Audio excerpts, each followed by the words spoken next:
Hello, I'm Jim Grant welcoming you to a very special KNXT presentation today. Our program is going to be a review of a very important gathering of about 1,500 people who convened in Santa Cruz, Bolivia in the first week of July 2015. We have one of those persons who traveled from the valley to be there, not only to be part of that great gathering, but to end it by seeing the Pope and listening to a very important presentation which he gave on the 9th of July. Monsignor Ray Dreiling is the Vicar General for the Diocese of Fresno. I am so glad to have him here today to share with us the excitement of being there, Monsignor, and also the impact that it has for our diocese. Do you want to walk us through just being called and sent to Bolivia to be there with that meeting and to see our Holy Father? Well, first of all, it was quite an adventure and a wonderful opportunity. I had heard about it. I had about a week in between a trip that I had to Baltimore, and I was told by Bishop Armando that he was asking me to go to Bolivia. I first responded by saying, "Is it something I said? What did I do something wrong? Why are you sending me to Bolivia?" But on further investigation, I realized the importance and the impact that this would have. And it was through the good offices of PICO, an organizing group here in the valley and in the country. And they wanted, through the Vatican, to send a delegation from the valley because of the particular issues that we're facing here in the valley, particularly water, land reform, land use, the poverty that is, the unemployment that is part of our society here in the valley. So we were very honored, and there were 5 of us in total that represented the United States, not just the Diocese of Fresno and the Central Valley, but we were the only Americans in that who went to that meeting. Can you tell us a little bit about our delegation from the valley? It was a combination of representatives from different organizations that are particularly caring for issues that are related to water, air, the air quality, the water quality, the availability of water, and also the result that has, particularly on the people who are on the fringes, people who are kind of the forgotten people in our valley, who are the most vulnerable people around. So these people were chosen to go, and I was honored to be asked to go to particularly represent the Diocese of Fresno and the Roman Catholic Church in the valley, in the Central Valley, which of course is over a million strong, and this invitation came directly from the Vatican. Now, you spent a bit of time with another very important person who was just at your side much of the time, Cardinal Turkson. Could you tell us a little bit about Cardinal Peter Turkson and the impact that he has as one of the Pope's major cardinal leaders? Yes, he's a tremendous collaborator with the Pope. Cardinal Turkson is from a third world country. He's from Ghana in West Africa, but has been very instrumental as the president of the Pontifical Council for Justice and Peace. And so he's really the point man for the Pope when it comes to issues regarding peace, justice, and the conflicts that are perhaps in the world. So we had the opportunity to be with him for 2 reasons. First of all, he was part of that delegation. We had dinner with him, lunch with him all through the week. But there was a practical part of that too, because Cardinal Turkson had a difficulty with the Spanish language. All of the speeches and the presentations were done in Spanish. And so he had a little bit of difficulty. So he naturally wanted to be around English speakers because, of course, he could express himself more freely in English. But he was very interested in the issues facing the Central Valley. He wanted to know more. He asked questions. He wanted to spend time with us to be able to understand our particular problems that we're facing in the Central Valley and in California in particular. So it was a real honor to be with this point man, a lack of a better word, of the Pope. since we couldn't have a discussion with the Pope, the next best thing is to sit down with Cardinal Turkson and to be able to discuss with him the needs of the valley. Then there was that priest that you said was such a positive influence for you. The priest was Father Michael Cherney.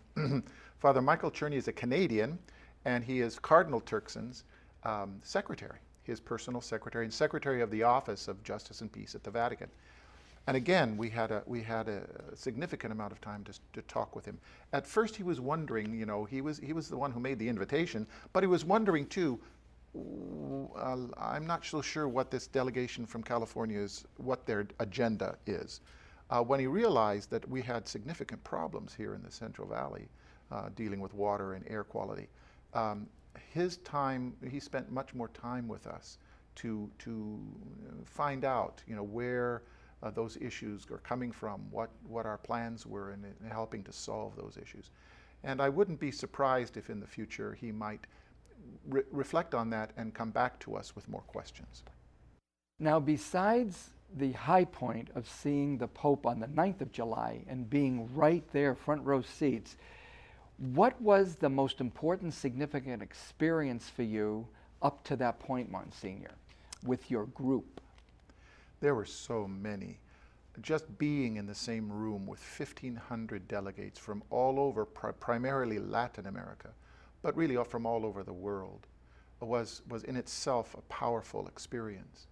For me personally, as a North American, I had to make some shifts in some of the comfort levels that I had become comfortable with, and that is many of these delegates, many of these groups were political action groups, and so I had to shift gears here, being a priest, being a part of a delegation from the Vatican, and being in the midst of what we would probably call a political rally, but to see beyond that. And that was one of the things I learned from Cardinal Turkson, because in my discussions with him, I personally asked him, you know, how can we kind of partner with people who don't share the same values that we have? And he was very wise, very, very wise, saying, you know, the gospel goes out to all people. The church has to be present to all people, even those who may not share our same values or same vision. But that was the will of the Holy Father, was to be able to proclaim the church's message even to people who may be hostile to us.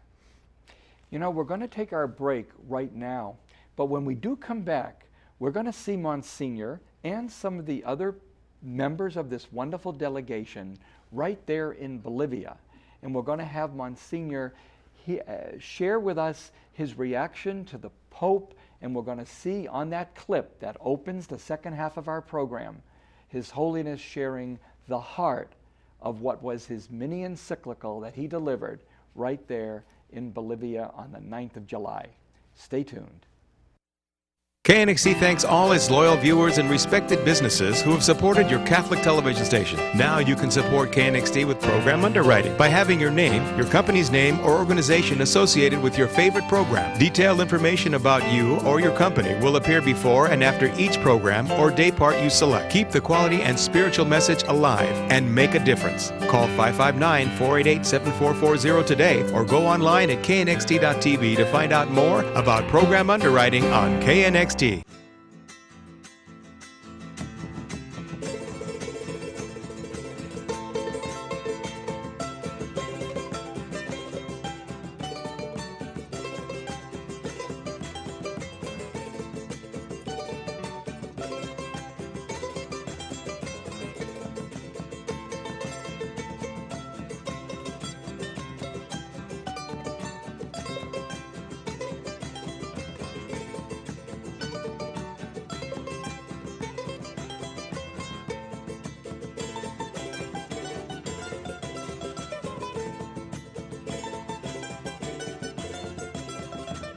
Las expectativas de nuestra delegación es venir a contar las historias de la comunidad, pero también escuchar lo que está ocurriendo en todo el mundo. Y lo que estamos escuchando es que lo que está ocurriendo en el Valle Central está ocurriendo también en el resto del mundo.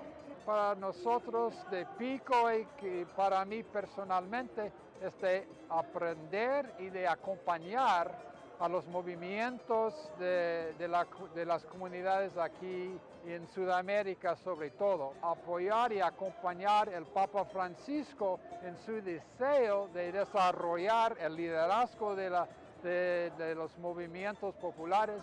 Tenemos una necesidad muy grande en nuestra comunidad y creo que aquí mundialmente también tienen las mismas necesidades y vengo aquí para poder aprender, poder escuchar las necesidades y tal vez llevar eso a mi comunidad.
Ustedes saben que escribí recientemente sobre los problemas del cambio climático, pero esta vez quiero hablar de un cambio en otro sentido, un cambio positivo, un cambio que nos haga bien, un cambio, podríamos decir, redentor. Hoy la comunidad científica acepta lo que hace ya desde mucho tiempo denuncian los humildes. Se están produciendo daños tal vez irreversibles en el ecosistema. Se está castigando a la tierra, a los pueblos y a las personas de un modo casi salvaje. Reconocemos que las cosas no andan bien cuando el suelo, el agua, el aire y todos los seres de la creación están bajo permanente amenaza. Entonces, si reconocemos esto, digámoslo sin miedo, necesitamos y queremos un cambio.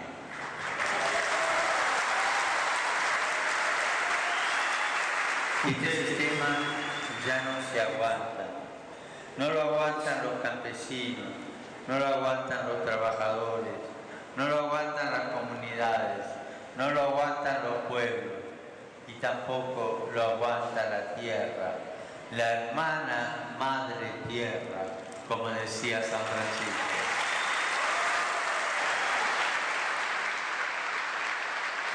Los pueblos y sus movimientos están llamados a clamar, a movilizarse, a exigir pacífica pero tenazmente la adopción urgente de medidas apropiadas. Yo les pido, en nombre de Dios, que defiendan a la Madre Tierra. Para finalizar, quisiera decirles nuevamente, el futuro de la humanidad no está únicamente en manos de los grandes dirigentes, las grandes potencias y las élites.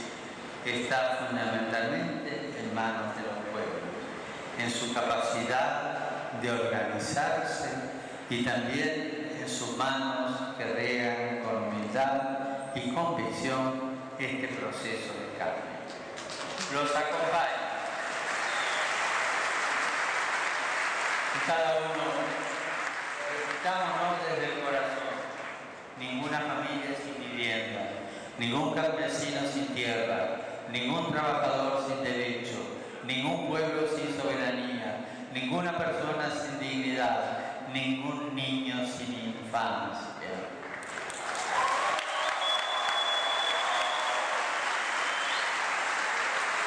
ningún joven sin posibilidades, ningún anciano sin una venerable vejez. Sigan con su ilusión y por favor cuiden mucho a la Madre Tierra.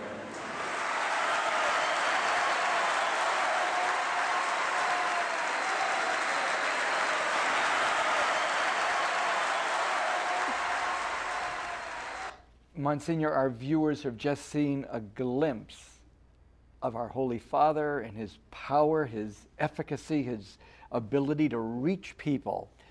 Tell us a little bit more about what you, who were right there, felt and sensed in his presence. Well, just seeing that again, you know, and reflecting on it again is just a powerful experience. For me personally, when he entered that building, that hall, whatever you want to call it, and there were 1,500, maybe 2,000 people there. It was electric. His presence just walking through the door was electric. And it was very interesting, and I don't want to, you know, compare, but it was very interesting to see that picture of him walking down that main aisle, and the political leaders were behind him, and the people wanted to touch him. They pulled on his clothing, and the political leaders were kind of going, I wish I had this kind of, you know, fervor for my political activity. But here's the spiritual leader of the world, the moral leader of the world, entering into the people who are most in need of his presence. And it was an exciting experience, a really exciting experience. And when he walked up on that stage and turned around and waved to the people, the place went crazy. They obviously love him. What was it like hearing his discourse? You've read most of the things that he's published, but to hear him, to be close to him, how was that experience listening? His personal presence is incredible. He doesn't, you know, he's not pompous, he's not, you know, puffed up. He simply speaks open, clear words to the people, and words that really speak volumes in their simplicity, although they're very powerful. You know, that no family without a house, no worker without rights, no person that doesn't have the necessities of life. I mean, strong words. You know, that whole theme of our meeting was around, in Spanish, techo, trabajo y tierra.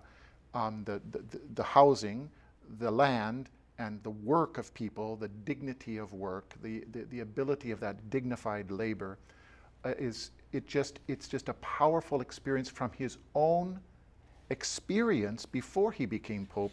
This is something he's been living day in and day out as a priest throughout his life.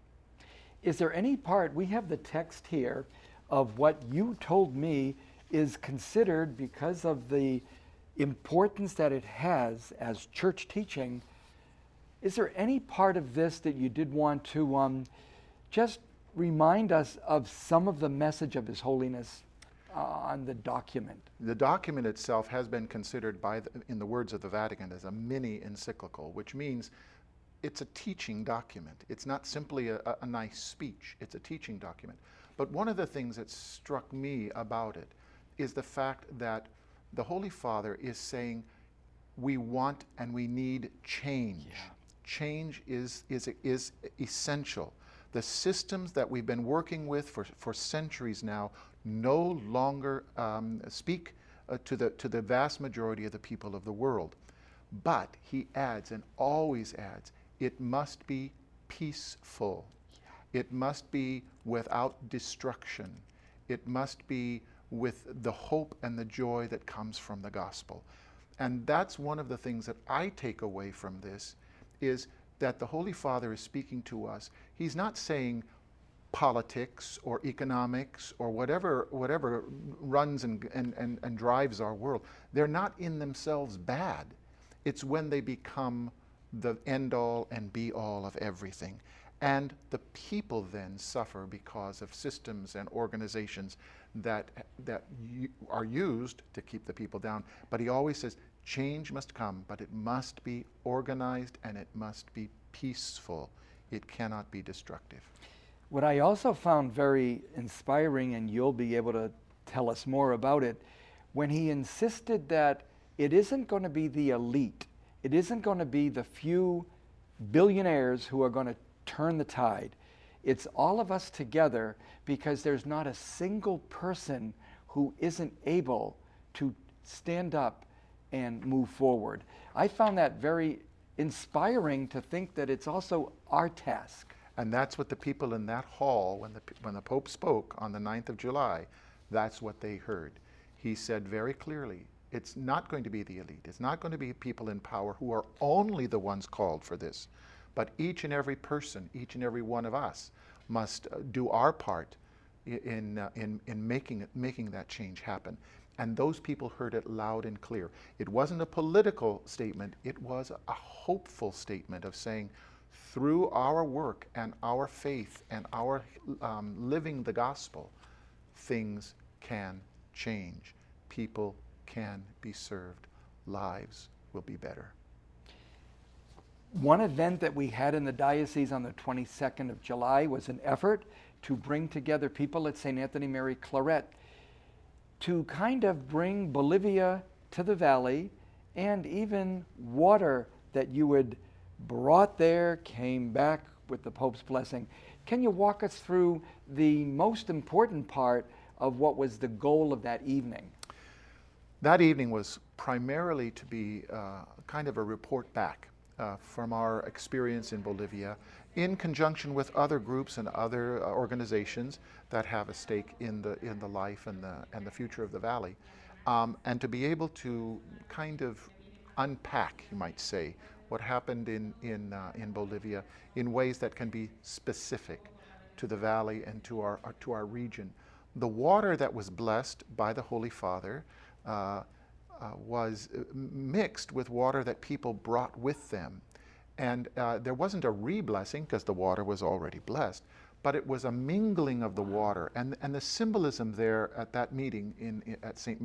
Anthony Mary Claret was the symbolism of the water mingling together, so that together we are mingled as one body to go out and to be taken to the different communities as a symbol of hope, as a symbol of blessing, as a symbol of solidarity, so that in our parishes, in our local communities, we don't just listen to the Holy Father's words, we put them into action. Now that is what we're going to do in the next 4 minutes, Monsignor. Can you give us some ideas of your own, ambitious maybe, or at least your own personal feelings? What can we as individuals, as parish communities, as a diocese, start to do small steps? What can we do to start implementing some of the things you and Carmen and Sylvia heard when you were in Bolivia? What can we start doing? I think the most important aspect is to get down to the local communities, to be able to form and fashion small groups of discussion, people to discuss the letter of Laudato Si and maybe even the Pope's discourse in Bolivia, but to be able to get that message down into the local level, that people can hear it, understand it, not make a quick knee-jerk reaction to it, but rather to really think it through and to begin to change hearts. That's one of the things the Holy Father said in this speech. Is it's not going to be fancy talk, it's not going to be words, words, words. It's going to be people who have a change of heart and a change of attitude toward the realities that we're facing, and we just can't sweep them under the rug. So I think first and foremost, it's going to be getting the message down to the local community. I can see the good work of KNXT to be able to be a partner in that, getting the word out. I think it's through our diocesan newspaper, through the local bulletins and the local communication of our local parishes, on our website, all of those things. Our team that went to Bolivia is trying to visit as many locations in our Central Valley, including the Diocese of Stockton, including the Diocese of Sacramento, and also in the South Valley, to be able to go as a team and to be able to talk with people, to take this message that the Holy Father challenged us with to bring it to the various locales in the Central Valley. And what I'd like to add is that knowing that KNXT is going to be able to do programs such as this to bring to everyone's awareness the power of His Holiness, not only as a person, but as the spokesperson for the voice of the voiceless. He has actually stood up and made us aware of things that we need to be dealing with. The environment is right now his main priority, and the diocese is responding.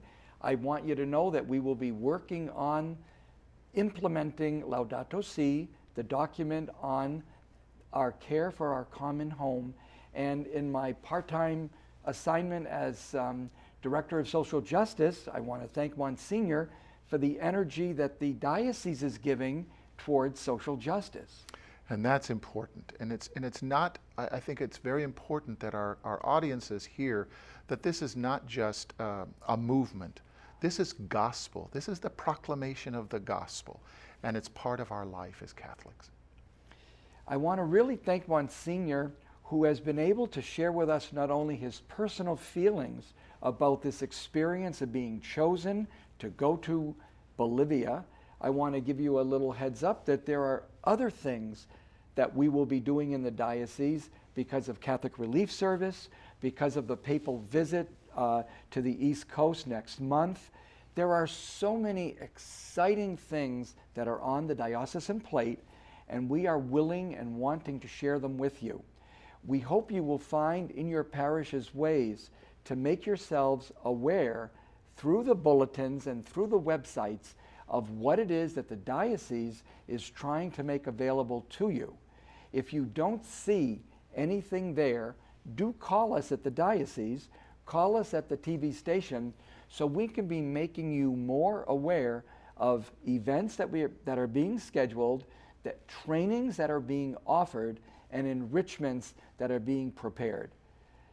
Pope Francis wants us to be intentional disciples, to follow and not just hear good words, but to put them in practice. Thank you for being here today. We hope to see you again in the future at other events like this. God bless.